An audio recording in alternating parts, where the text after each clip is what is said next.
పేరు ఏముండే వీరమయ్య అని ఆయన పేరు ఉండే.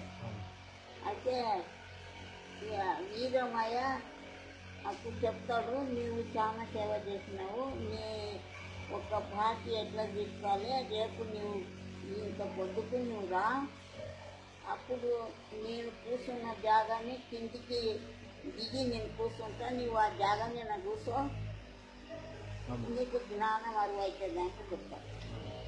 అనేటప్పుడు ఎప్పుడు సూర్య ఉదయం అయినాక 6, 7, 8 గంటలకు ఆయన దినం వచ్చినట్ల అదే టైం ప్రకారంగా ఒక చెంబులో పాలు తీసుకొని వస్తాడు. వస్తే ఇక ఆయన చెప్పింది కదా, విన్నాడు ఎవరు ఏమన్నా, ఇది ఈ చేములో నేను పోతే నాకే దొరుకుతుంది, ఆయనకు వచ్చేటి ఒక ఈ శక్తి నాకే వస్తుందని ఆయన ఏమన్నా అదే టైంకు దాపుగా పోయి నిలబడతాడు. నిలబడ్డ తర్వాత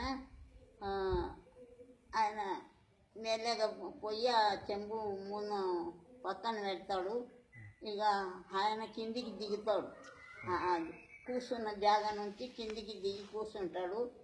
నేను ఎప్పుడు దిగుతా అప్పుడే నువ్వు కూర్చో అంటే చెప్తాడు. అంటే అప్పుడు వీరమయ్య అదే ప్రకారంగా ఏమన్నా చెప్పినట్లనే విని ఆ ప్రకారంగా కూర్చుంటే ఆయనకు ఏమన్నా శక్తి అంతా ఆయనకు వేద ఉచ్చారం వచ్చేస్తారు. దానికి ఏమని చెప్తాడు, ఏమన్నా యోగి శిష్యతావిరామ వినురవేమ అంటే వీరమయ్య చెప్తుండాడు, వేమన్న ఇంటుండాడు అని ప్రతి ఒక్క పద్యంకి అదే పద్యము వచ్చేసింది అన్నమాట. ఎవరికి? వీరమయ్యకు.